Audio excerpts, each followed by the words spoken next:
So some of you know that the mayor of Phoenix and I had a little bet. And we won, of course, without a doubt. But the Wilson basketball company that has its offices literally right across the street also got in on the action. And I just want to say they've come through in a big way. They have pledged to give 100 basketballs to a Chicago public school of the Sky's choosing. So thank you, Wilson. Turn it up, turn it up, turn it up, turn it up. What's going on, everybody? 100 basketballs. First place prize. That's the head prize. 100 basketballs. First prize.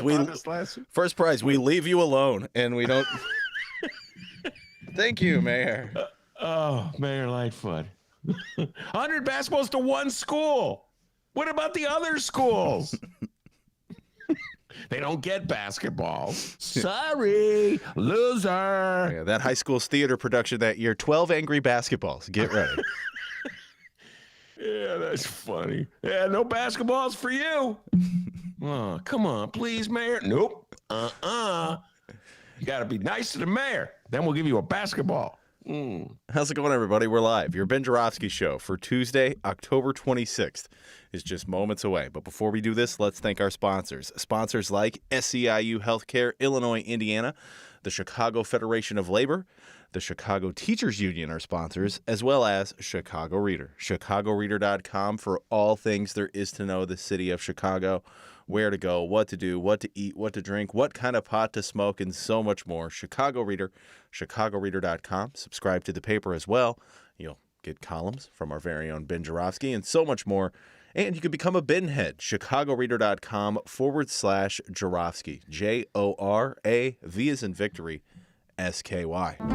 Oh my God, I gotta get the right intro song going. Ben, how was your weekend? Good weekend? Had a good week. I can't hear the intro song anyway. By the way, we should have done this in a pre-show production meeting. But once again, we was working for a while. I could hear the songs, and now I can't hear the songs. Oh, that's great. That is great.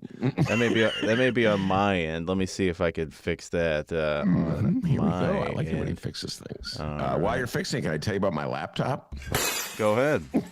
Did you hear that? Well, yes, I heard that. It's working again. All right, let's try the music. I'll hold off on the breaking news about my laptop. Well, we got to wait for the music to load. So.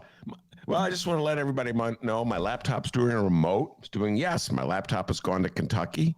Apparently, it's my laptop's way of saying, hey, boomer, a laptop's a millennial thing. Stay away. I bought a laptop. They assured me that it was perfect for podcasting. And what happened? My microphone. Uh-oh, who's calling me? Oh, this is just an intro for the ages. Oh, Lord. Anyway, the microphone blew out the laptop, D. Then we took it into a technician, the Geek Squad. And the Geek Squad's scratching his head. We have to send it down to Kentucky. So I'm back at the old PC, D. the laptop's in Kentucky. Oh, so I just want to give you that update on my laptop. That's okay. And of course, what do we say about our Sky team? What do we say about them? Oh, that was so awesome. Go check out our What a Week if you haven't yet. If you don't know what happened last week in Chicago and Illinois politics, well, you're going to find out. Go check that out. Oh, what a week. With that Chicago Sky performance there from J.B. Pritzker, Lori Lightfoot, and so much more. Hey, the Ben Joravsky Show starts right now.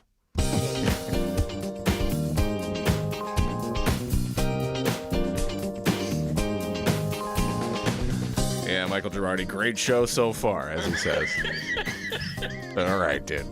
It is Tuesday, October 26th, and live from my apartment and his attic, this is the Ben Joravsky Show.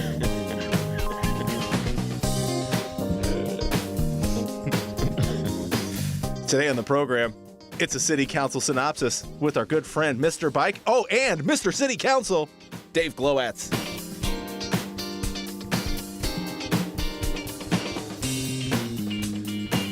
And now your host, Chicago Reader columnist, Ben Jarofsky. Hello, everybody. Ben Jarofsky here. We're calling this No Bright One Tuesday, and here's why. Because I don't have a bright one.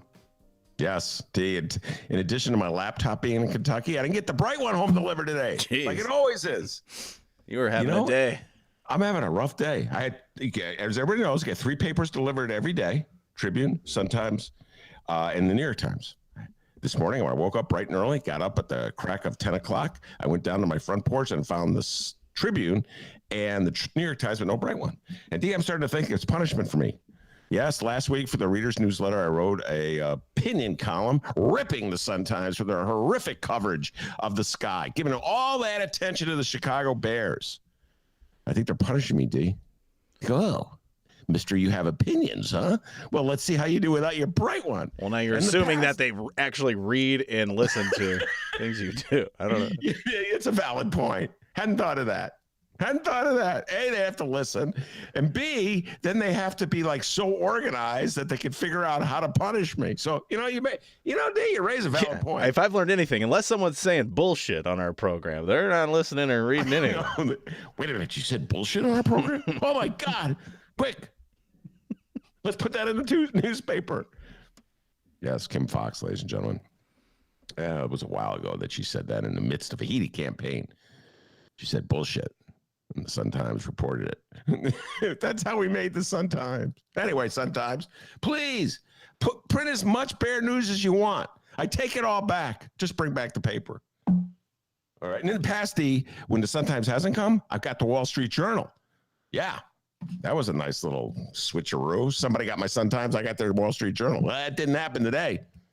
So I don't know about my Tesla. Got to follow Tesla. Anyway. Bears got crushed. What I do this weekend, I watched the fourth quarter. It was weird. I didn't watch much of the Bears game. I was doing things, this, that, and the other thing. But when I heard they were losing 35, I don't know. It's like this weird perversion took over, and I wanted to watch this wreck. So that's when I turned the game on, and it was absolutely, utterly an abominable performance in every way by the Chicago Bears. And let me remind you, this is the same Chicago Bears team that's got its big Chicago Bears paw out looking for a handout, someone to build their stadium. And it's funny because the newspapers the next day were filled with articles about, the progress, the effort to take care of the Bears, build them a stadium. Dave Roeder, good friend of ours from the Chicago Sun-Times, wrote an opinion column saying, don't rule out Soldier Field, ladies and gentlemen. They may stay at Soldier Field. And the Tribune wrote how Arlington Heights, it's so funny, man. The mayor of Arlington Heights, guess he's feeling a little pressure, says, we've not decided if we're going to give a public subsidy to the Bears. We have to study it. I mean, I read that, I laughed. Folks out in Arlington Heights, I'm going to assure you of this. And when I say this, I'm not privy to anything other than 40 years of watching government in action in Illinois, particularly in Chicago. But I guarantee you right now, the only way the Chicago Bears are going to move to Arlington Heights is if Arlington Heights gives them money in the form of a subsidy to build that stadium. So when your mayor tells you, we haven't decided whether we're going to give a subsidy, well, that's probably news to the Bears. They're like, let me explain this to you, Arlington Heights. Do you think we want to come to Arlington Heights? We don't want to come to Arlington Heights. We just want your money. Taxpayers of Arlington Heights. Man, I tell you what, this guy's in Arlington Heights been studying Chicago. When it comes to handouts, this is how Chicago does it. First they go, well, we haven't decided if we're going to give a handout. Then they give them the handout, and then they pretend it's not really a handout. Well, it's not really technically a handout to the Bears. It's for infrastructure. And people think like when you use the word infrastructure, like Chicagoans, their heads start nodding. Oh, infrastructure must be good if it's infrastructure. Like infrastructure is building a bridge you need because cars travel over it and the bridge is falling apart. Infrastructure is like repairing a road that's crumbling, like sidewalks that people use. Infrastructure is not building a stadium that nobody needs. That's not infrastructure. That's a handout to the Bears. I'm following this part. Originally I said, I don't care, Arlington Heights, do whatever you want. But I have to admit, those days are over. I'm now following this. I'm like, Will Arlington Heightians, I think that's Heightians. We've had this discussion, D, and someone told me what it was, and I forgot. It's Heightians or Arlingtonians, one or the other. Will Arlingtonians prove to be as dumb and gullible as Chicagoans? At first I said, no way. Not Arlington Heightians. They're really smart. But now I'm starting to think, uh-oh. I see it when the mayor goes, well, we haven't decided. We're studying things. Yeah, right. You think the Bears? What Arlington Heights? You think the Bears just said, Arlington Heights is such a lovely suburb. We want to go there. And we don't even need any money to go there because it's so pretty, particularly in the fall. It is really pretty. Have you ever been to Arlington Heights? Yeah, I rode my bike there. I went to Arlington Lake, hung out a bit. I didn't. You rode your bike all the way to Arlington Heights? Yes, I remember. Yes, sir. Yeah. By the way, I'm going to shatter the fourth wall. Back during the COVID, Dennis would be riding his bike all over. He rode to Wisconsin, ladies and gentlemen. I remember he called me. I mean, he sent me a picture. It said, Kenosha County. I was like, what are you doing up there, man? Rode my bike. Man, we were all doing weird things in the early days of the pandemic. I mean, riding a bike wasn't weird. Well, I mean, riding all the way to Kenosha. Yeah, that is kind of weird. Yeah. Oh, by the way, 2 other people on the live stream chat said they didn't get their Sun Times either. Whoa. Did they write nasty things about the sometimes Bears coverage in their newsletter? I wonder if it's like a conspiracy. The bright one is breaking down, ladies and gentlemen, as we speak. Can't get its newspaper out. It's us suckers who pay for the whole thing with their subscription and they're not even giving us our newspaper. HM Chicago and Bruce did not get their Sun Times today. HM, what up? Anyway, so I'm feeling a little better in a weird kind of way. Yes, their pain is relieving me of my guilt. I thought, oh my God, they're punishing me. By the way, folks, if you didn't see it was wretched. I mean, the Bears were absolutely awful in a game against Green Bay, and the Sun-Times gave 9 pages. 9 pages. The Sky wins the World Championship. They get 1 page. Like, does that make any sense? Anyway, where was I? Arlington Heights. You're paying for the Bears. I'm telling you that. If the Bears come to Arlington Heights, you're paying for it. What else is in the news? Oh, always entertaining. Johnny Catanzara. I didn't get the bright one, but I got the Tribune. They're trying to keep up with the Sun Times and giving Johnny Catanzara coverage. Sun Times for the longest time own the Catanzara beat. Like a day. So you have some days where like 5 pictures of John Catanzara in the Sun Times. Looking very dapper and handsome, by the way. Anyway, now the Tribune's picking up on it. They have 3 reporters working in this story. Catanzara, quote, "It is not a queen on that throne." John Catanzara speaking to the city council, urging city council members to pass legislation that would strip Lori Lightfoot of the power to unilaterally force Chicago municipal employees to be vaccinated, particularly police. That's what he's concerned about. Very interesting showdown, D. I'm all over the map on this one. On one hand, I just, any kind of resistance in the city of Chicago, anything, fills me with a certain thrill.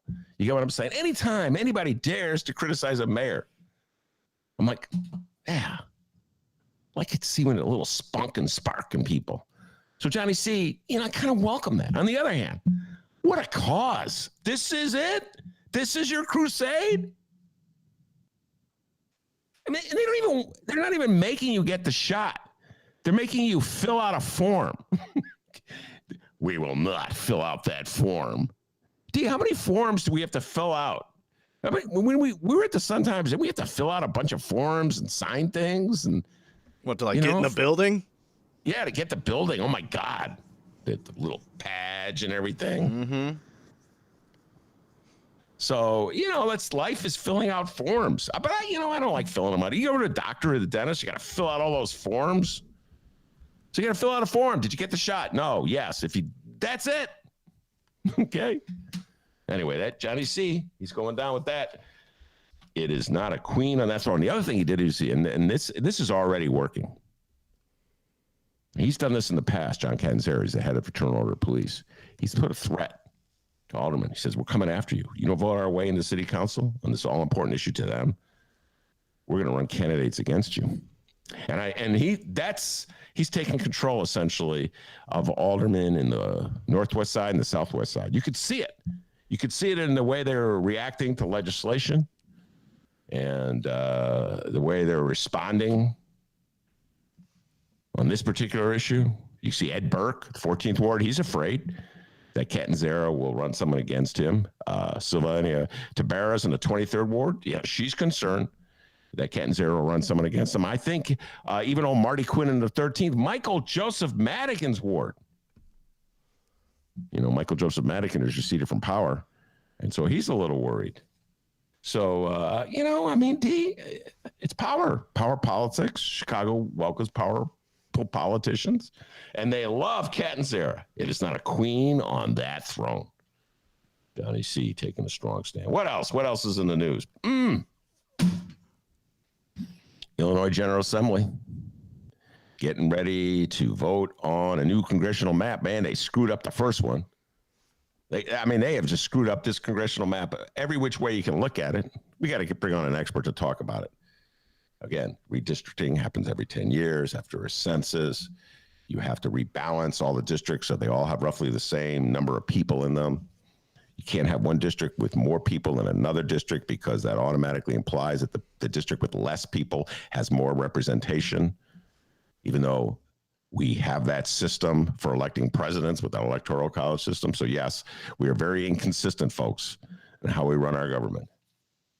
So every man, one vote when it comes to state legislators, but Wyoming, 10 votes, California, 1 vote when it comes to presidents. Hey man, don't blame me. I didn't come up with this. But anyway, so they're redistricting, and Democrats are, you know, they're stumbling on this one right now. They really are. Right now, and I'm doing this off the top of my head, I think it's 13-5. 18 districts, congressional districts in the state of Illinois. 13 are Democratic and 5 are Republican. And the map that they came up with, I think it was, was it 14-3 or something like that? And they put Marie Newman in the same district as Sean Casten, 2 congressmen. Not a good idea. They're trying to figure it out. You really want to punish the Republicans because you have to compensate for the way Republicans are punishing Democrats in Texas. We're going to bring Jason Lee on to talk about that. They're really going after Democrats in Texas. But here in Illinois, the Democrats are like afraid to come right out and say that they're gerrymandering. You know, they're playing a game by a different set of rules. So they're afraid to say, they pretend like it's a fair map. That's not a fair map. The whole point of it is to maximize your political advantage. If we're having a fair map, then we would have a national law mandating how all congressional districts are drawn. But we don't have that. It's each state for himself. But that's the weird thing about the difference between Republicans and Democrats. Republicans make no pretense that they're playing a political game. They're looking to win, and they'll use anything to their advantage. Even if they break all rules, violate, are inconsistent in what they proclaim, say one thing, do another thing. They don't care. But Democrats feel this compulsion to show it's a fair map. We're playing by the rules. Go listen to my interview with Chris Welch, Speaker of the House. Very clear. It's a fair map. We're being very fair, he said. As opposed to saying, yeah, we're squeezing all the Republicans into 2 districts to screw them over. Just like the Republicans are doing to Democrats in Texas. You don't like it in Texas? Then pass a federal law, Republicans. So anyway, that's what's going on right now. I was curious to see. We're going to bring someone on to talk about that. What else?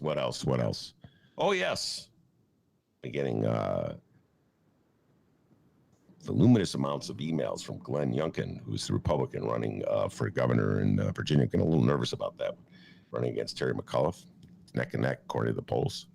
Terry McAuliffe, of course, the Democrat. Youngkin is a Republican, Trumpster. Yeah, I saw Obama ads like, uh-oh, it's not going good for this guy. You got Obama coming in. Yeah, they got to bring in Obama. Clean this up. Got to bring in Obama. Yeah, it's a little nervous. You get a little nervous when they bring in Obama because that's an indication things are rough. I'm not quite sure why. Very peculiar voting habits by people in the United States of America. Very peculiar voting habits indeed. It was just what? Was it even a year ago? Was it a year ago? Yeah, about a year ago, roughly a year ago. Voters in Virginia voted against Donald Trump, voted for Joe Biden. They considered Donald Trump a threat to the sanctity of his country, safety of his country. And now here we go. They're turning right around, about ready to vote in a Trumpster as their governor. Makes no sense at all. Like, what has happened in a year that has turned you from anti-Trump to pro-Trump? And Youngkin's like not concealing his MAGA tendencies. The one difference is that he's actively encouraging, as I pointed out already, a vote early effort. He wants Republicans to vote early, vote by mail, which is complete contradiction of what Donald Trump stood for, and complete contradiction of the Republican assertion that voting by mail is somehow corrupt. But again, like I said, Republicans aren't worried about looking like hypocrites. So it's neck and neck. And the word out of Virginia is that Democrats are tired and they're just worn out. That's why they got to bring in Obama to fire them up. And it's just, that's another curious thing. Why is it that Democrats are the only ones who get tired? Republicans never get tired. I don't get that one at all. Anyway, so it's neck and neck. That election's next Tuesday. I'm really hoping that Terry McAuliffe wins. I don't really have much in common with Terry McAuliffe. He's a centrist Democrat. And I'm really frustrated with centrist Democrats at the time. But I don't know, compared to MAGA, a little less scary. And finally, I'll close with this. Parental notification. That's in the news. Whether we should change the law in the state of Illinois to allow teenagers the right to get an abortion without notifying their parents. Terry Cosgrove's been on the show many times for Personal PAC advocating for it. I'm a big believer. I'm for it. If you're for a woman's right to choose, I believe that you should get rid of parental notification. This is a controversial, touchy issue because somehow or other, this is the one aspect of a choice that, like, really a lot of voters seem to wrestle with. You know, they're like, I don't know. It's like encouraging teenagers to have sex. I'm gonna break it to you, parents. This is going to be some shocking news that may disturb you. Teenagers are already having sex. Yes. Should be the one first to tell you that. So they're not asking you for permission when they have sex, but they got to ask you for permission when they get an abortion. I'm not seeing the consistency there, the logic. But I read the Tribune, big article in the Tribune about how this is a real touchy subject for like swing voters. The Dems don't know. Should they push it really hard? Should they go strong with it? So we'll be following this one as well. This is just some of the news stories we'll be following. I hope that I'll be following on my Sun Times, which will arrive tomorrow. Please, Sun Times, arrive tomorrow. Yeah, well, now you're asking. Before you're just ripping them. Please send me one. 5 minutes ago. These bastards. I took it all back. Everything I said about your Bears coverage. Write as much about the Bears as you want. Fill up the sports page. By the way, speaking of sports, my beloved Chicago Bulls 4-0. I'm telling you. 4-0. Big win last night in Toronto. They almost blew that game. They were winning throughout the game, and then in the last minute it got a little shaky. And then, of course, immediately, this is how fickle Chicago fans are. Immediately, I started getting texts from, the Bulls choked. Your Bulls choked. Well, they won the game. They almost choked. Well, they have a lot of hard games coming up, and tough stretch of the season coming up. But the 4-0 for my beloved Chicago Bulls. Probably should bring on some people to have some Bulls talk real soon. All right, we're going to take a break. When we return, Dave Glowacz will be with us with his Chicago City Council report. He's got a bunch of clips from some recent city council meetings he's going to share with us. We're going to break them down as we always do. He's not told me what the reports are, the little clips are. So it's totally spontaneous, without script at all. So when we return, Dave Glowacz will be here. Stick around, everybody.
That is correct.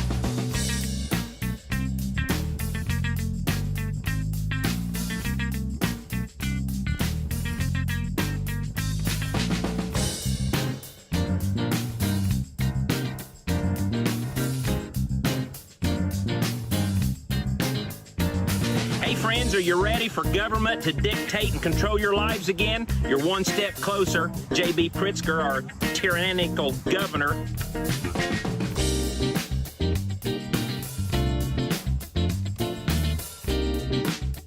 All right. Welcome back to the Ben Joravsky Show, live from his attic. Always my favorite part of the show where a guest shows up. I see their lovely smiling face right here on my computer screen. And the lovely shining, beautiful face that I'm looking right now belongs to one. David Glowacz of Inside Chicago Government comes to the show at least once a month, maybe once every 6 weeks with a city council synopsis, breakdown of what your government has been up to. He dutifully attends meetings, and then he breaks down the recordings of the meetings, and then we analyze the meetings, and he's now left our meeting. Dave Glowacz, very elusive today. You know, he comes and goes as he pleases, but he has some breakdowns of the Chicago City Council meetings for us. Where'd he go, D? I don't know. Maybe he took a bathroom break real quick, and he'll be right back. I shouldn't have done a long wind-up on the introduction. Kind of caught me off guard there. He just left the room. Was it something we said, Dave? I don't know. I mean, you know, I said he had a beautiful, shiny face. He was here. I was looking at it. I was much relieved. Shouldn't have said it. Here he returns. Dave Glowacz returns. It's very elusive. Dave, Welcome are you there? back to the show, Dave. It's great to be here. Sorry about the technical trouble. Yes. It's okay, because you're here right now and all is well in the universe. All right. Take it away. As I explained, it's your regular visit to the show talking about city council news. So take it away, young Dave Glowacz. Well, we're talking about October, which we're still in. October had many city council meetings, an unusual number of committee meetings, and three meetings of the full City Council on October 14, 25, and 27. Some highlights. The October meeting featured aldermen honoring the 80th birthday of the Reverend Jesse Jackson for an hour and 20 minutes. And they spent a half hour praising the newly confirmed commissioner of the Department of Streets and Sanitation, whose name is Cole Stallard, or maybe it's Stallard. Sorry, I missed that. On October 25, the administration of Mayor Lori Lightfoot was expected by some to move passage for the half dozen ordinances that comprise the city's 2022 budget, but instead the chairs of the Finance and Budget Committees deferred consideration to the October 27 meeting, which is tomorrow. The October 25 meeting featured during public comments a screed by the president of Fraternal Order Police Lodge 7, John Catanzara. John Catanzara, I'm not going to play it now, but listeners can hear the entirety of Catanzara's speech in the extended version of this episode found at the Inside Chicago Government website, chigov.com. Ben, do you want to say a few brief words about the union's stance that the city should not compel police officers to get vaccinated? Well, I already touched upon this while you were dutifully preparing for the show a little while ago, but yeah, any opportunity for me to talk about Johnny C, I welcome and relish. John Catanzara, of course, the head of the Fraternal Order of Police, is the MAGA supporter this side of Indiana, as I wrote in a recent column. He's out there, pro-Trump, not afraid to say it, not afraid to wear the shirt, not afraid to put the message out wherever he goes. And as such, this is a very curious movement that he's leading, Dave. And I can tell you, in my 40 years of covering politics in the city of Chicago, this may be the boldest uprising by conservative forces of the last 40 years. I can't recall. Now, you could say, well, Ben, what about Council Wars? Good point. But Council Wars was an insurrection against Harold Washington, but it wasn't as ideologically based in hard right politics the way John Catanzara's movement is. And he's got the support, apparently, of the rank and file, the Chicago police department. He has pretty much cowed aldermen on the northwest and southwest sides of the city of Chicago. They're his representatives in the city council, and he controls them. He gave the threat yesterday. We'll run people against you. And immediately, the aldermen have responded. They're very concerned because many of their constituents are police officers or relatives of police officers. So it's a powerful force, Dave, in my humble opinion, on certain corners of the city. And I would say this, anybody who voted for Donald Trump in the 2020 election, and I think that was 15% of the city, is probably a huge supporter of John Catanzaro. So 15% of the vote in the city of Chicago is a significant number. It's probably more than any other union a leader can command at this stage. So John Catanzaro, it's nowhere near a majority, but it's a significant minority. And I'll say for those who might be listening in the future, the council passed all the proposed 2022 budget measures at the October 27 meeting. Dennis, please, we're going to do inspector first. In October, Ben, there took place a bunch of hearings by the City Council Committee on Budget and Government Operations, which is chaired by who? Budget? Yeah. Pat Dowell. Third Ward Alderman Pat Dowell, correct. The ostensible reason for these hearings is to vet the 2022 city budget proposed by Mayor Lloyd Lightfoot. At each one of these meetings, aldermen got to grill the heads of different city departments. We're going to hear part of the October 7 hearing where aldermen questioned Joe Ferguson, who was head of the Office of Inspector General. His last day, though, was October 18.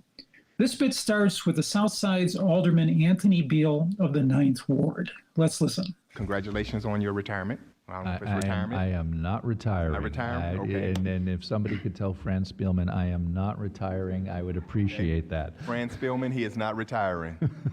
Okay. Knowing that you're not retiring, were you asked, to stay or asked not to? Or how did that happen? You're the chair.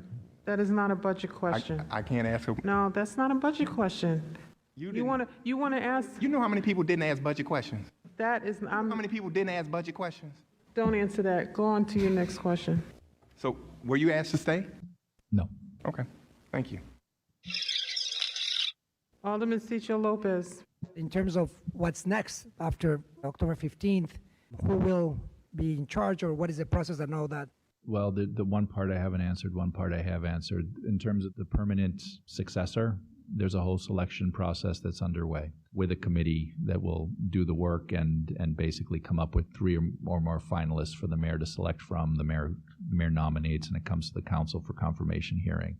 The other question is what happens between October 15th and when the political process has actually resulted in the appointment of that person, which is why I sent a letter back in July saying we got to get going on this. Here's the deal. My job is to make sure right up until the end of business on October 15th that the office runs seamlessly and smoothly.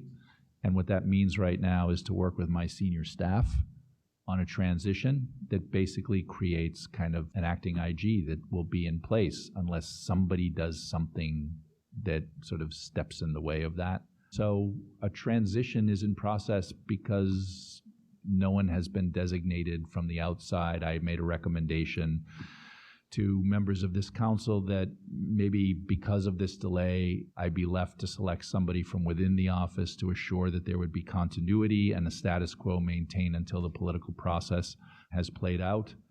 That has not yielded, a thumbs up to go ahead and do it. But in the meantime, I'm 8 days out. We have to plan for a transition. We're planning for a transition. I will name somebody the acting IG from within the office, and we'll see what happens from there. Alderman Moore. How do we assure that we keep that? I don't know whether to call this a balance or the best word to use, that independence. I think that's the best word. And something I've always felt as a manager, the hardest decisions to make are hiring decisions, and you're going to be wrong about 1/4 of the time. You're going to make the wrong guess, and you don't want to make the wrong guess with an IG. Somebody who has actually been battle tested in the context of oversight work and oversight work in the city itself, you have your measure of what you're looking for. That's available. That is available here. And I think the council's representatives on that selection committee, if there are things that you're looking for, you should make sure, the council should make sure that's understood by those representatives, the sort of characteristics and qualifications that matter most to you. The situation that you described with respect to the superintendent and the changing of the law, or at least proceeding in a way that's contrary to both the letter and the spirit of the law, that's what's going on right now with respect to COPA and the selection of the chief administrator. At the end of July, this body, after an extraordinary multi-year process, negotiated the creation of a civil commission, a civil police oversight commission, whose powers included the search and the selection of the chief administrator of COPA. 2 days before that law took effect, a search was initiated for a new COPA administrator. We are now 3 months past that. The law, as it was created, that is in effect right now, is not what's being done. What is being done, I don't think anybody really knows. That should worry you, and it should worry all of us. Clarify and correct. I want to correct, first of all, myself. I said Ferguson's last day was October 18. His last day was October 15. He had a couple other things he said. He talked about the superintendent. He was talking about the police superintendent, and that the city council for one day changed the rules about how the police superintendent was supposed to be selected so that the current superintendent, David Brown, could be chosen. And that last acronym he was talking about, COPA, is the Civilian Office of Police Accountability, which is a body that investigates a lot of police misconduct, a lot of police shootings. And he talked about an irregularity, I'll call it that, of how the head of that body was supposed to be selected by the new civilian commission, but instead the administration began, before the law went into effect, to search for that person. And then finally, I'd like to say, Ben, in that piece, I feel like Ferguson hints at who he'd appoint as his interim replacement, but we might never know, because on October 15, the mayor named a guy named William Marbach the interim IG, and Mr. Marbach has 21 years with the Inspector General's office, and I'll leave it there. Wow. So first of all, well done. That was very interesting to listen to Joe Ferguson talk about oversight in the city of Chicago. Just so you know, Inspector General is supposed to be, as Alderman David Moore of the 17th Ward said, an independent entity that oversees, if you will, is like a watchdog for the public's interest to make sure that the mayor doesn't overreach. And now there's a long, interesting tradition of inspector generals being pawns of the mayor. This goes back to the 90s. Mayor Daley's inspector generals were basically just lapdogs. And that changed in style very much when David Hoffman was the inspector general back, it was like 10 years ago, I want to say. And he earned his reputation for standing up to Mayor Daley on the parking meter deal. Now, he couldn't stop the city council from passing that abominable parking meter deal by an overwhelming majority. I think it was 35-5 or something like that. Or he couldn't stop them from passing it. Because the really weird thing, Dave Glowacz, is that the inspector general is sort of like comes in after the fact, if you follow me. You know what I'm saying? So he looks after the fact, he weighs in like on the parking meter deal. He said it was a travesty. And I remember the press conference where David Hoffman gave the press conference. Daley was so mad at him. How dare you call attention to this travesty? But that confrontation between David Hoffman and Mayor Daley just drew the public's attention to this office, to the Inspector General. And for the first time, there was an expectation, I believe, that the Inspector General would actually be an independent overseer of the mayor as opposed to a lapdog. And so Joe Ferguson replaced David Hoffman, and he's kept that tradition alive. I think pretty much everyone will agree that Joe Ferguson has done a good job of being an independent overseer of the mayor. He's not been afraid to speak up against, be it Mayor Rahm, Mayor Lori Lightfoot. And as such, it really irritates the mayor. No matter who the mayor is, the mayor wants to think, whether it's Rahm or Daley or Lori Lightfoot, that she is, to quote John Catanzara, a queen on the throne or a king on the throne. It's an interesting choice instead of the headline in today's Tribune that I already talked about, Dave. I'm showing you the headline so you can see for yourself. See that? John Catanzara, just by coincidence today, is not a queen on the throne. But really, with the exception of a handful of aldermen that you dutifully record and play on the show when you come on, and Joe Ferguson, the mayor's pretty much free to do whatever she wants. And so this is going to be a very interesting confrontation. Will Mayor Lori Lightfoot openly rebel against the notion of having an independent inspector general, throw that away, and appoint a lapdog, someone that she knows and expects to rubber stamp whatever she says, to look the other way at whatever egregious deal she comes up with? And by the way, I mean, there's limits to it. So, for instance, perhaps the worst of all the TIF deals that Rahm stuffed down our throat as he ran out of office, the Lincoln Yards TIF deal, I don't believe the Inspector General weighed in at all on that.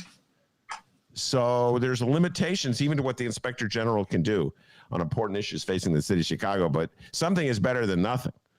And it seems what Joe Ferguson was warning us, Dave, as he head out the door in his closing remarks to the Chicago City Council, is that if they're not vigilant, the Chicago City Council, Mayor Lori Lightfoot will change the trajectory of that office from what's been over the last 10 years with David Hoffman and Joe Ferguson, and replace independence with subservience. Your thoughts?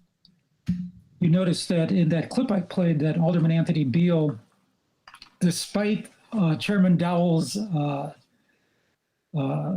orders not to have the question asked Ferguson whether the Lightfoot administration asked him to stay on, and he said no.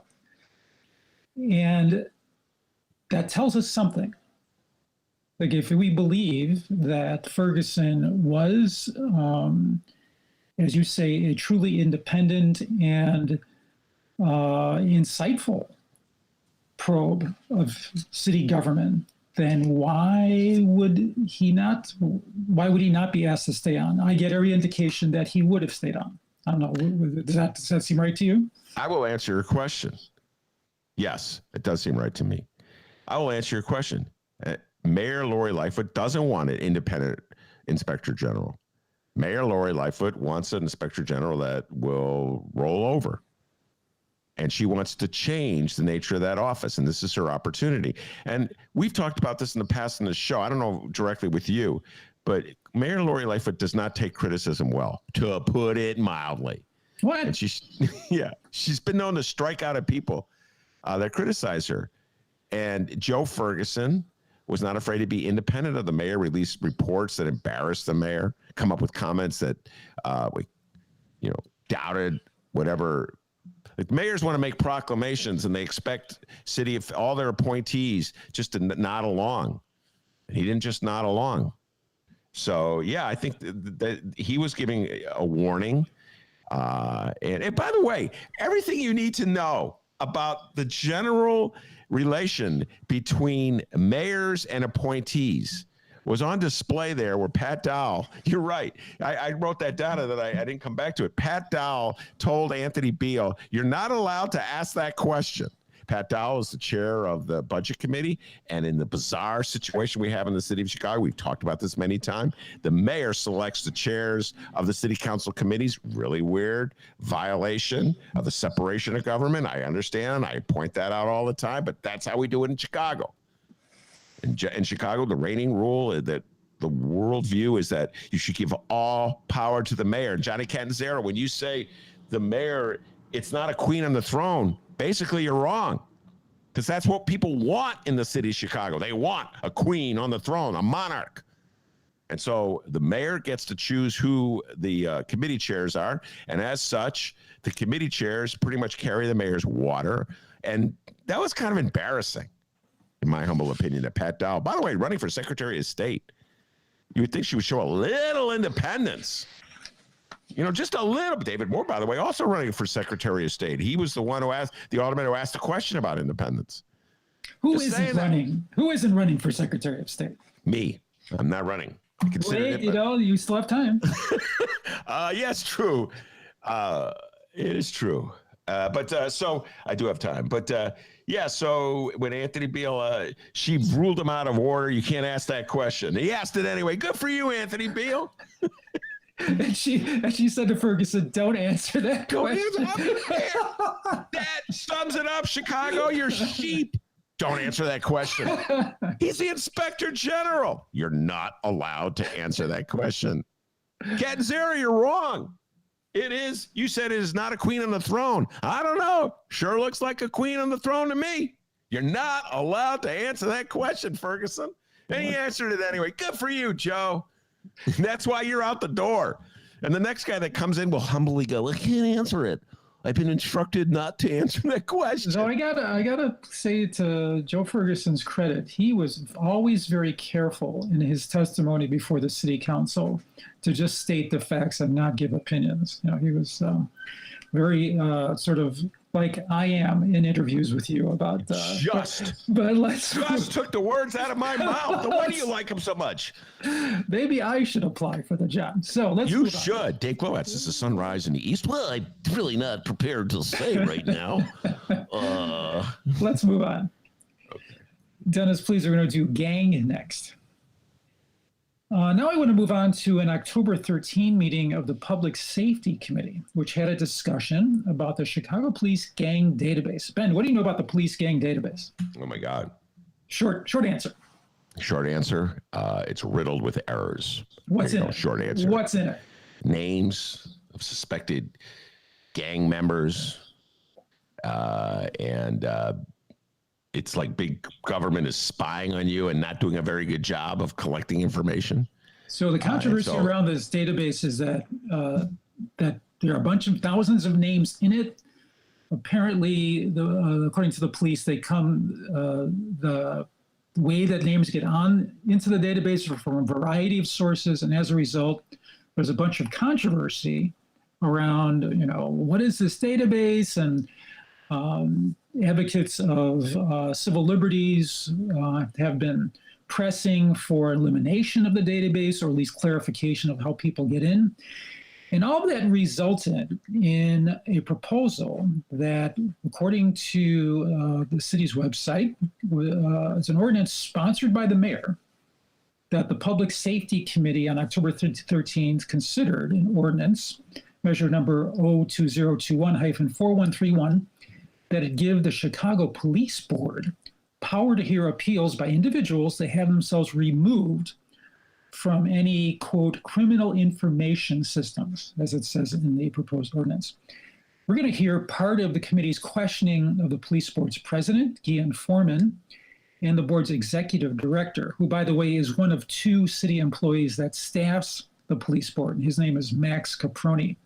And after we hear those folks, we're going to hear, well, I should say after we hear those folks, the committee approved the ordinance, but then we'll hear what happened when the full city council considered the ordinance at its October 14 meeting the next day. This bit starts with Northside Alderman Harry Osterman of the 48th Ward. Let's listen. The first time I heard the term criminal enterprise information system was at the CPD budget hearing, and I didn't have enough time to ask the superintendent exactly what that meant. But what I took it to meant was a revised version of the gang database. We're setting up an appeal system when I don't think my colleagues and I don't think we've got a full grasp on the intent of what CPD is looking to do with this new system. I guess I'll ask you, because you're here, is it the intent that Chicagoans who feel that they want to have their name not in a system, they would have a fair appeal process to get out of that database? Mr. Max Caproni. Our understanding is that the way the appeals process would work is if CPD renders a final decision as to whether someone should be in or removed from the database, if the person who requests removal from the database gets a decision from CPD to not remove them, and the person wishes to appeal that decision, That's what this process would do. And then the police board's job would be to be a fair decision maker of that appeal. I think it's important for the members of the council and this committee specifically to have a much greater understanding of what the intent is of CPD when it relates to this. I think that we have to have CPD before this committee to talk about all of that. I think we've seen through lots of situations where this has not been used the right way. Chairman, Ms. CPD will be doing briefings on the CEIS prior to rolling it out.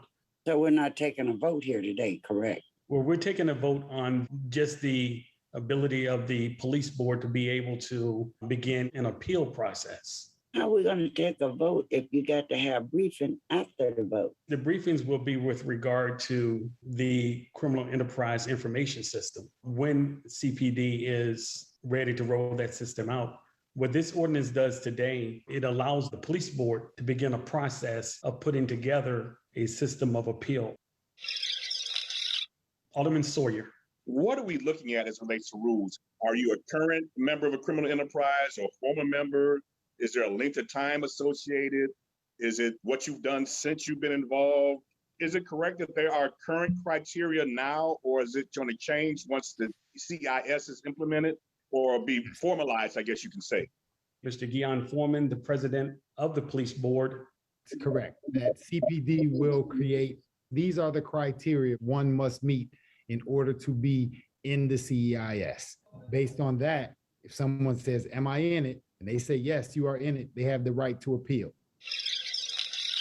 In order to get what you need, I guess a lot of us have questions with CPD about what their rules are going to be, and it's a bit confusing.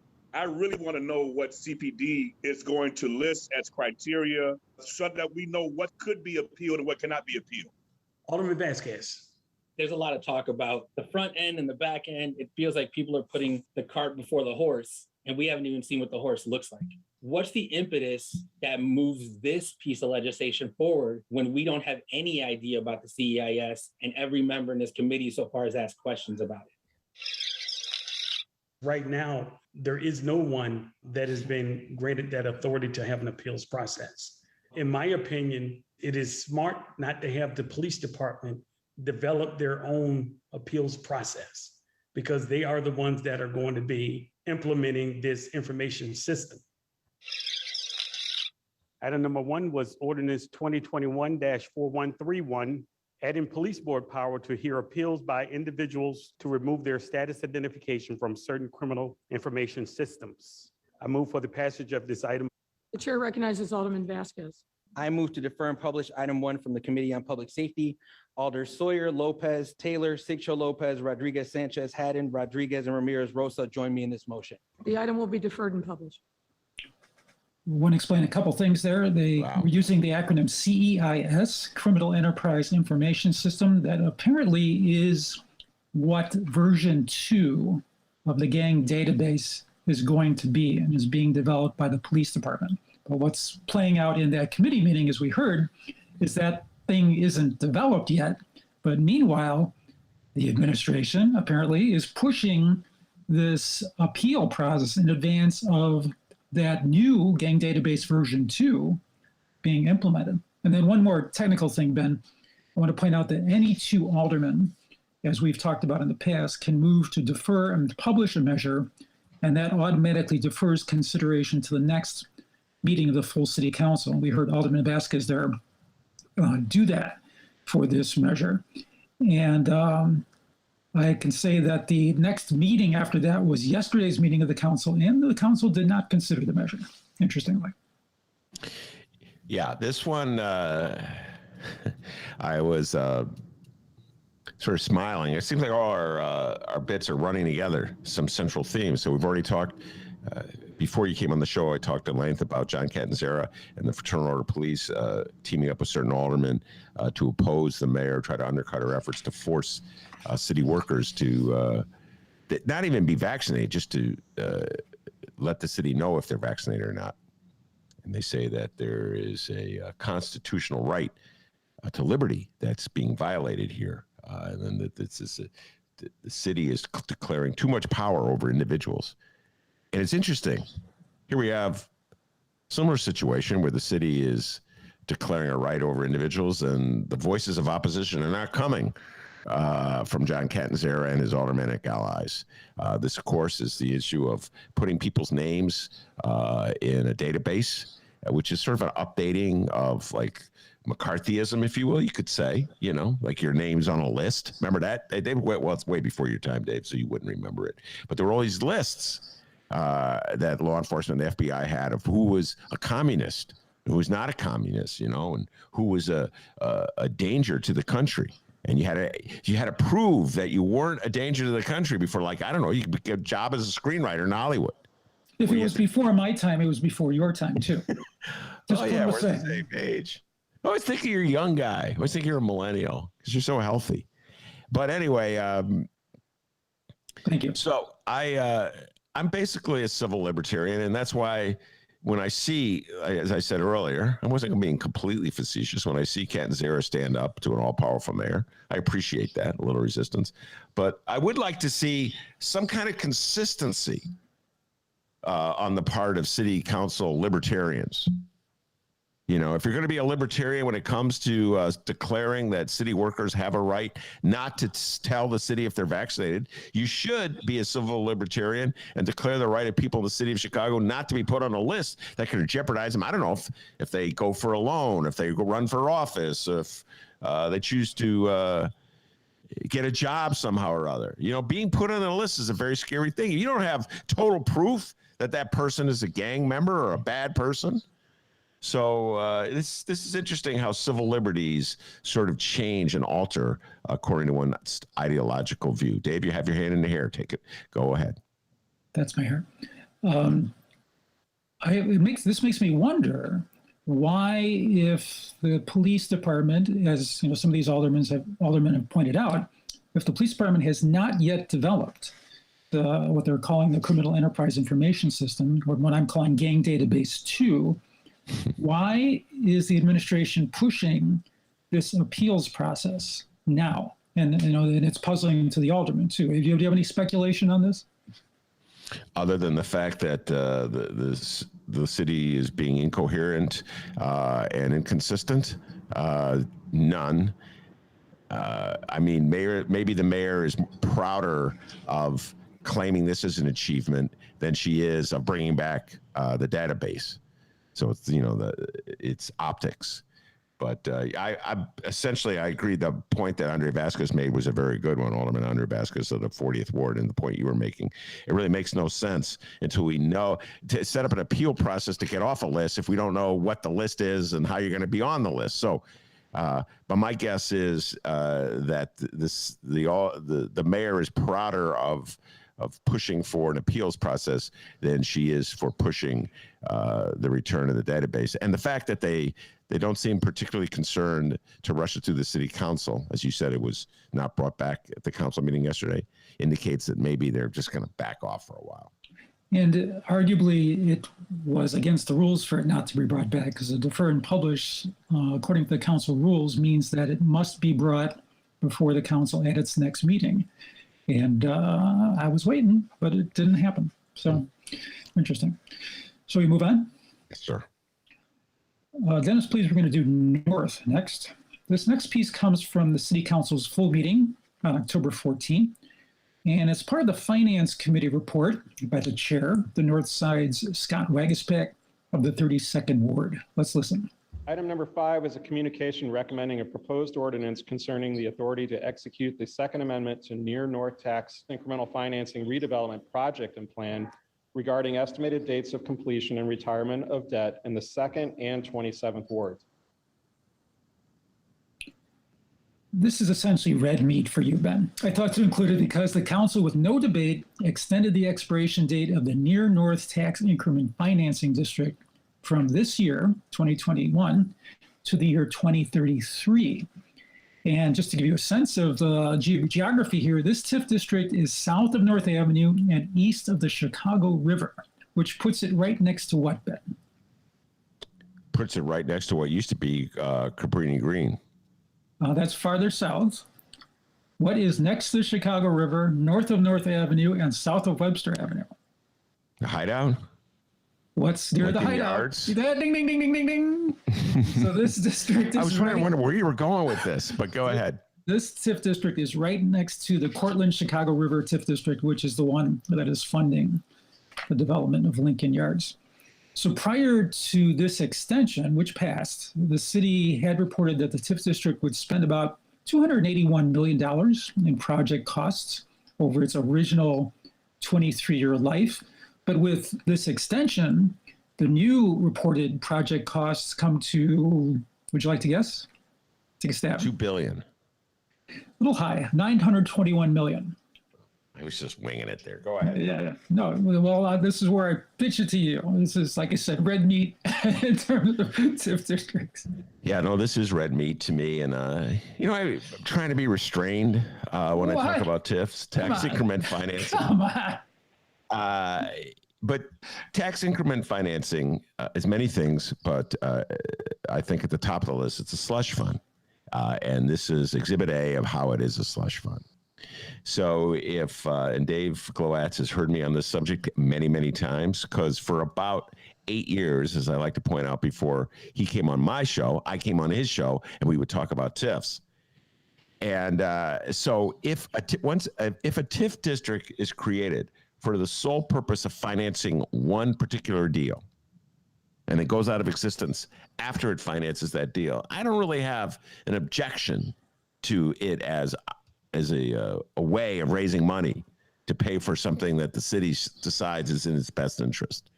The issue, of course, is whether the project is in the best interest of the city, but that's a secondary matter to the tool. TIF is a tool.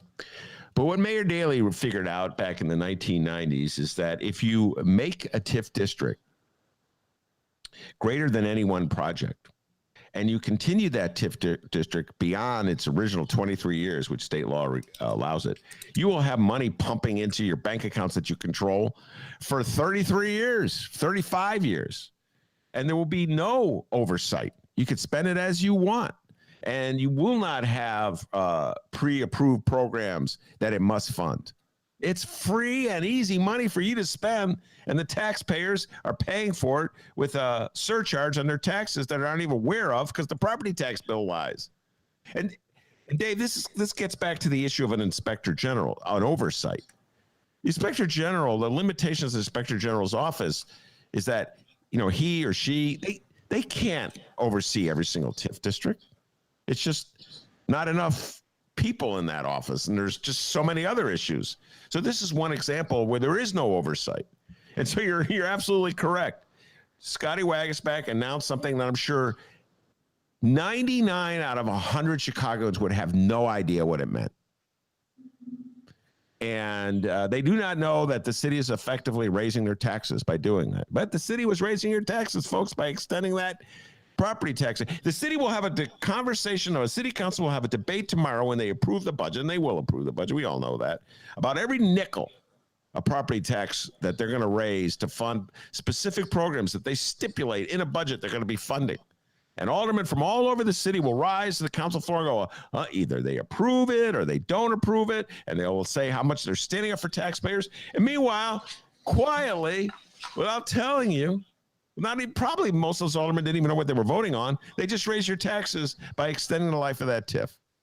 And you're right, Dave.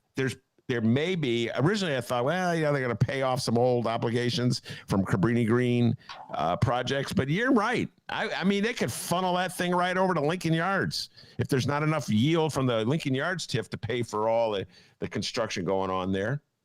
So further subsidizing and gentrifying neighborhood didn't need the subsidy.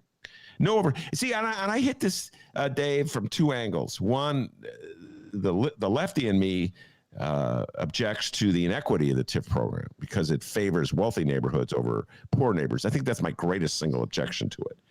But then there's like the good government geek in me, that was raised to be concerned about government lying to people and government not being open.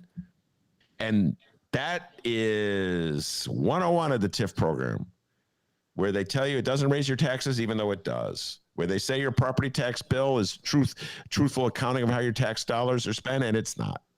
So we don't know where this money is going to go. You're right. They just raise your taxes to funnel more money into a bank account, and we do not know how that money will be distributed. You're absolutely correct. For all we know, they're going to use it to build a Bears stadium somewhere. Anything's possible. But so this is more slush for the pile, and it passed without discussion or debate. So there you go. Just a little red meat for me, as if I didn't have enough with the John Catanzara headline in the Tribune saying it is not a queen on that throne. Go ahead, Dave. So 2 points. One is that the reported statement by the city of where this money might go, which I reported on back in August, after a meeting of the Chicago's Community Development Commission, was that said the redevelopment plan. That's the document. It says, quote, among the public facilities that may be constructed, the report says, are schools, parks, a library, a district police station, and a new transit station with a combined estimated cost. Transit station, unquote. And the combined estimated cost of those things is $250 million. So that's one point. The second is that, a little bit of esoteria that you just alluded to is that because this TIF district adjoins the Portland-Chicago River TIF district, which subsidizes the Lincoln Yards project to the north, as you said, the city, thanks to state law, can do what's called port money between districts. So if the billion plus projected subsidy for Lincoln Yards isn't enough, so then they could dip into this near north TIF district. So that's an interesting, like I say, a little esoteric aspect. Yeah, and I wouldn't be surprised if they end up doing just that.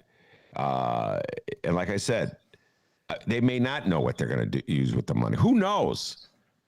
Again, it's a very fundamental principle of transparent, open government is that the representatives of government tell us what they're going to do with the taxes that we give them.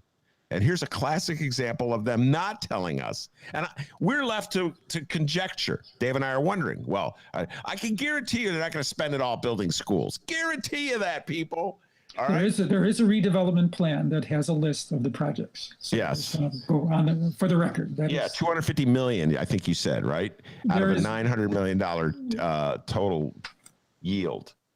So, I can guarantee you they're not going to spend all $921 million on the schools. That's what they do.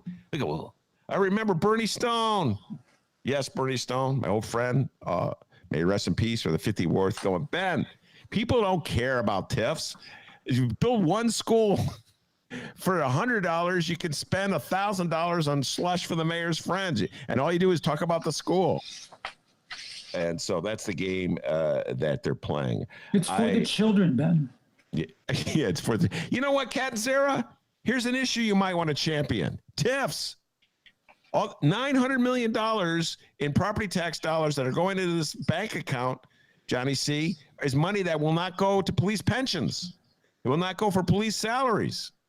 Head of the fire department, of the fire union as well. You guys are standing up against the mayor's mandate. This is money that can't go to your employees. Sorry, Ben, they're first in line. They're getting their money. Yeah, they're first in line. You know that. Well, so pensions is always a little tricky. Pensions, a little tricky. Are we going to fund pensions? Mayor Emanuel made sure that all 4 of the city worker pensions had funding sources. Yeah, after he tried to cut them. And then he had to back off on that one for a while. Picky. But let's move on. By the way, I don't know. The police pension is relying on a casino. Last I've seen, the casino has not been built. Oh, so you're not betting on it. Done. You're not betting on that one. You're not betting on that one, huh? Oh, let's move on. They will be appearing live at Mr. Kelly's. We will be live on Google Meet. Dennis, please, we're going to do rules next. Well, Ben, you might remember that in our September council wrap-up, we heard a heated exchange that took place on September 14 between Ninth Ward Alderman Anthony Beal, Mayor Lightfoot, and others over Beal's proposed ordinance to raise the speed at which Chicago's speed limit cameras are triggered. That ordinance, along with another one Beal sponsored about city council getting its own lawyer, had been languishing in the Rules Committee, where legislation goes to die, as we've talked about. Well, these two ordinances finally got discharged from the Rules Committee, as we'll hear the committee chair, 8th Ward Alderman Michelle Harris, state in this clip. Let's listen. The committee recommends that item 1 be re-referred to the Committee on Finance. The item is to further regulate automatic speed enforcement system be re-referred to the Committee on Finance. I move approval of the recommendation of this item to be re-referred to the Committee on Finance. The chair recognizes Alderman Riley. Alderman Reboyras and I move to defer and publish this item. The matter will be deferred and published. Item 2, to establish the position of the Legislative Council. I move approval of the recommendation that item 2 be re-referred to the Committee on Budget. The chair recognizes Alderman Riley. Alderman Reboyras and I move to defer and publish this item. The matter will be deferred and published. Claims, fee permits, license fee exemptions, which are referred to the Committee on Finance. 2 committees have been called. The matters are referred to the Committee on Rules. Traffic regulations, traffic control signals, and traffic signs, which are referred to the Committee on Pedestrian and Traffic Safety. 2 committees that haven't been called, the Committee on Traffic and the Committee on Budget. The matters referred to the Committee on Committees and Rules. Grants of privilege on and over the public way, which are referred to the Committee on Transportation and Public Way. 2 committees haven't been called, the Committee on Transportation and Public Way and the Committee on Traffic. The matters are referred to the Committee on Committees and Rules. Exemption from physical barrier requirement for commercial driveway alley access for parking facilities, which are referred to the Committee on Transportation and Public Way. 2 committees have been called, the Committee on Transportation and Public Way and the Committee on Zoning. The matters are referred to the Committee on Committees and Rules. Alderman Haddon and others have proposed ordinance for amendment of year 2022 budget recommendation within Appropriation Code 0005, salaries and wages for Chicago Police Department, which is referred to the Committee on the Budget and Government Operations. 2 committees haven't been called, the Committee on the Budget and Government Operations and the Committee on Traffic. The matters are referred to the Committee on Committees and Rules. So at the last part, what happened was at the end of the meeting, there's normally the place where the city clerk staffer reads all the measures that are going to be introduced and assigns them to committees. And if any alderman feels it should be assigned to a different committee, they can shout that out. And then the rules say that then the legislation gets shunted to the Committee on Rules, which in some cases is just simply a way for, in the perfect world, Ben, it's the place where the Rules Committee figures out which committee is appropriate. But what often happens is just a way to roadblock the legislation. So what happened here is when, going back to the beginning, when Alderman Beal got his 2 what will I call them? Pet ordinances, or his the ordinances he's been trying to push for a while, discharged from rules. Immediately, Alderman Riley moved to defer them. It's just like, zing! And so what happened then is I counted 17 introductions that the clerk made that Beal called rules and had them sent to rules. So he was just doing this massive blocking of legislation just to get back. And there were plenty more after the 17. He stopped after the 17th one. And we're going to hear what happened next. But that was the little bit of Beal retribution that was going on there. Yeah, that's some. That is some real insight into how it's really a very personal city council. And yeah, you mess with me, I'll mess with you right back. A little fascinating interplay there. And I'm still trying to figure out what Riley's got against Beal's proposal about, what's it, speed cameras? Was that the original? To sort of reinstate the higher speed at which people will get ticketed. And the second measure, which is some might say more impactful, is for permission for the city council to engage its own lawyer. Yeah, why are you against that? Well, you know that Riley, I'll just state a fact, Riley is what's called the vice mayor.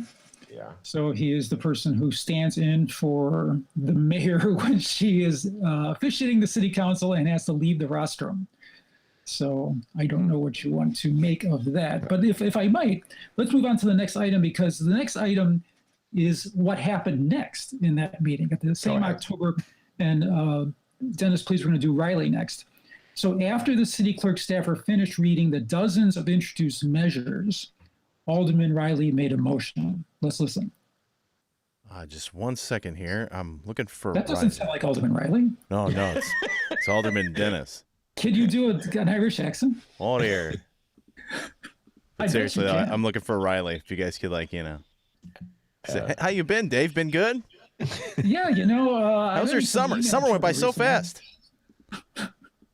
Yeah, Alderman Riley actually doesn't have much of an Irish accent, I don't think. He doesn't have an Irish accent at all. But I bet you Dennis could do a really good one. Yeah. While Dennis is looking for it, I'm just going to comment on your observation, by the way. I love it. It was just like a factoid. See, that's the difference between stating an opinion and a factoid. But if you state an opinion in such a way, it kind of, if you state a factoid in such a way, it's sort of like a backhanded way of making an opinion. So that's Dave Glowacz. A little sneaky there. That's your opinion. Yeah. That's my opinion. That is correct. So I don't know what being vice mayor has to do with opposing a law that would give the Chicago City Council its own lawyer. Do you think the mayor wants that? No. So is in any way Riley allied with the mayor? Yeah, I guess it shows that his alliance with the mayor is a lot deeper than I had originally thought. And I really don't know what point it really serves. I guess it just helps the mayor, more control over the mayor, less oversight. Again, we talked about this with Joe Ferguson, less oversight. So the notion that I just think about it, the notion that a city council lawyer would be such an obstacle to Mayor Lori Lightfoot is kind of preposterous. But hey, the mayor's being very vigilant. I just got a word from Dennis that there is no Riley clip, and I'm really disappointed because I was looking forward very much to what the next exchange was. So, Dave, can you just summarize what Riley said? Yeah, I'm sorry about that. No worries. So what happened was that the Alderman Riley, he made a motion for all of the measures that had just been referred to the Rules Committee be re-referred to the original designated committee that the clerk had identified. And before he did that, he said, I would like to suspend the rules to make the following motion. And the mayor said, okay, we'll suspend the rules. And then Riley made that motion. And then the mayor was about to order it, and Beal said, no, you can't do that. And so they had a vote on whether that they can do that. And turns out it passed. So that Riley was able to then, so Beal was getting back at Riley. Riley was able to turn around and stuff it back to Beal. So in other words, I wasn't aware of this. In other words, at every city council meeting, every time an ordinance is sent to rules, it's possible to have a vote to send it back immediately back from rules. I believe this is unprecedented. And as I say, Alderman Riley moved to suspend the rules when he made this motion, which invites the question, well, if you're suspending the rules and then you're creating a motion, what rules apply? It was kind of like, this very sort of arbitrary, what's the word I'm looking for? Another word that starts with an A. What are the group of people who don't like hierarchy? And they are called anarchists. Thank you. Yes, it was like anarchy. Anarchy. Yeah. Well, it's interesting. It's anarchy in the service of, I don't know, the monarchy. And this seems to be our theme for the day. It's anarchy. It's anarchy, yes, in the service of the Queen. And I have to say that, and we've discussed this many times in the show, but Anthony Beal and Alderman Raymond Lopez of the 15th Ward were strong supporters of Mayor Rahm. And they did not take kindly to Lori Lightfoot's comments in her opening, when she was at her inauguration, the speech she gave, where she turned on the city council. And so they have used their knowledge of the Chicago City Council and its rules and it's parliamentary procedure to sort of like needle her, provoke her, push back against her, try to limit her power. And I welcome that, because I agree with Kat and Zara. It's not supposed to be a queen on the throne. We're supposed to have a democracy, and there should be oversight of the mayor. Well, Beal was so fed up with this situation. You know, he tried again to resurrect those two ordinances at the October 25 meeting, which again failed. And after that, he made a threat of sorts, which he explained to me after the meeting in an interview. Listeners can hear that interview with Alderman Beal in the extended version of this episode found at the Inside Chicago Government website, chigov.com. It's an interesting, as I say, sort of threat that he made. Well, and I just want to finish my point. It's clear that to watch Mayor Lightfoot emerge victorious from these individual procedural matters to make this following claim. So it's not even an opinion. This would fall under the Dave Glowaczian terms fact, that she has more control over the Chicago City Council than either Ray Lopez or Anthony Beal. And, there's all that conjecture as to whether we're going back to the days of council wars, whether there'll be a strong council and a weak mayor. And I think it's pretty clear, it's pretty obvious, 2 years into Mayor Lori Lightfoot's reign, that the mayor is in charge. She's named all the council chairs. The council chairs have not rebelled against her in any way.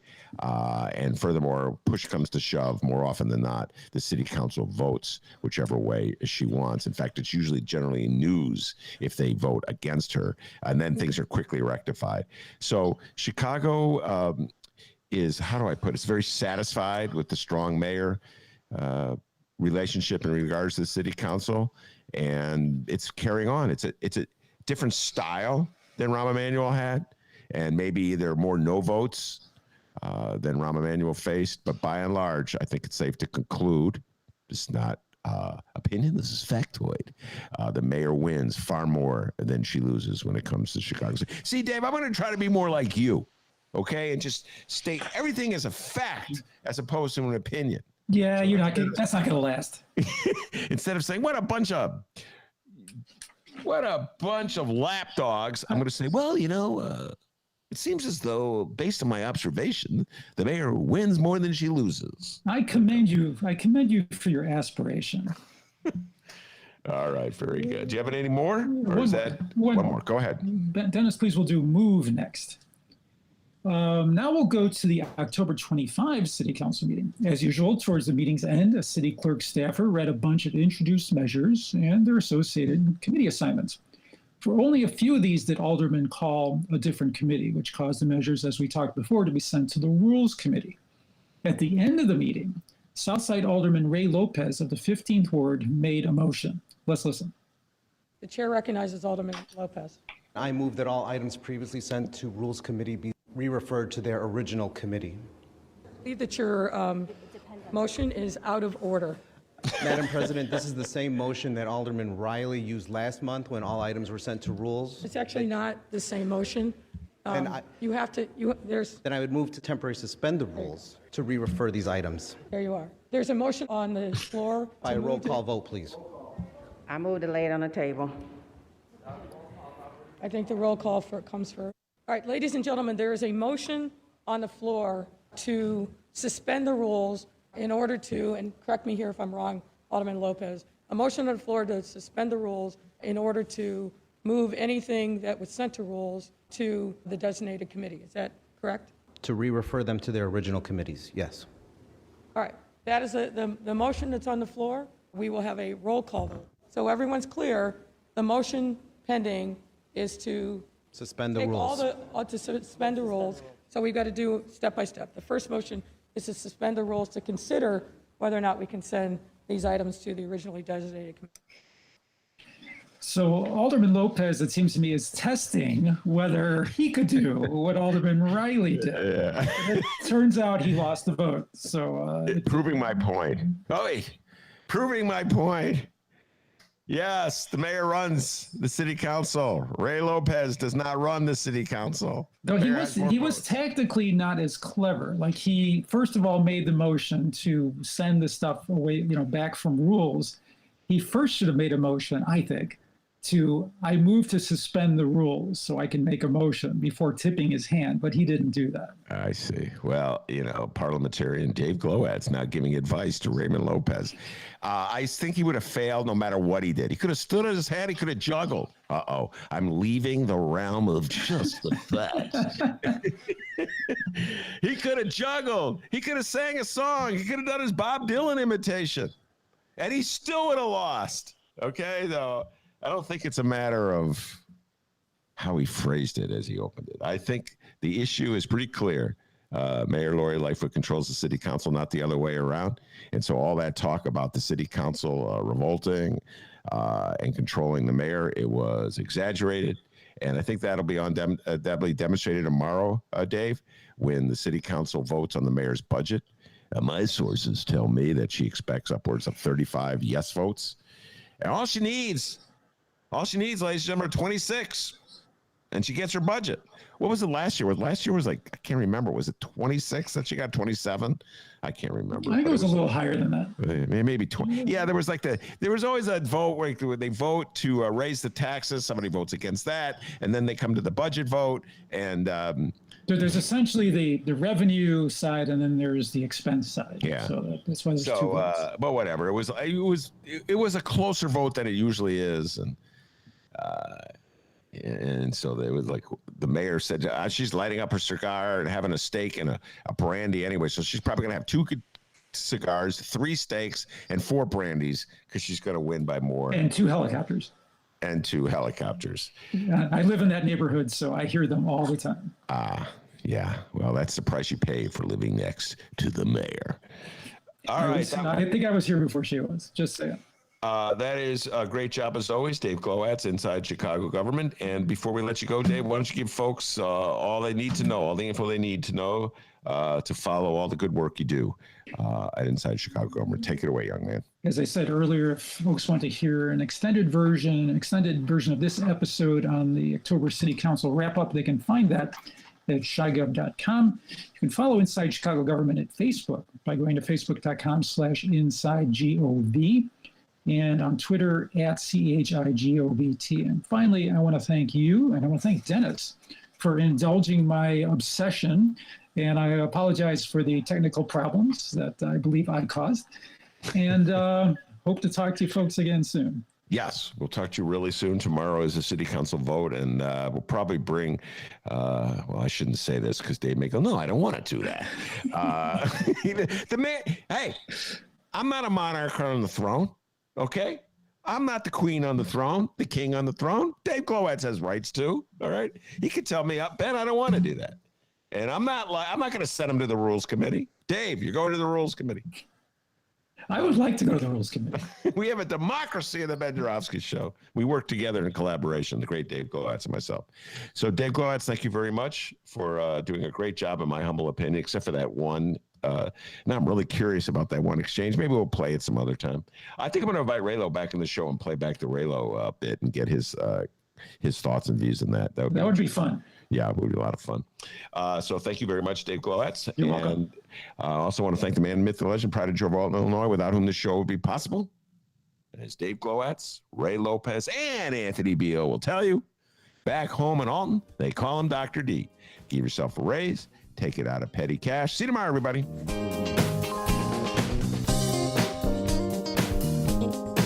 I don't want an answer.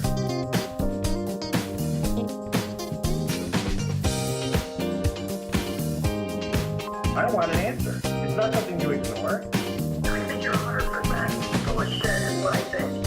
If you think we want to fucking fuck you then, who are you to tell me I'm full of shit?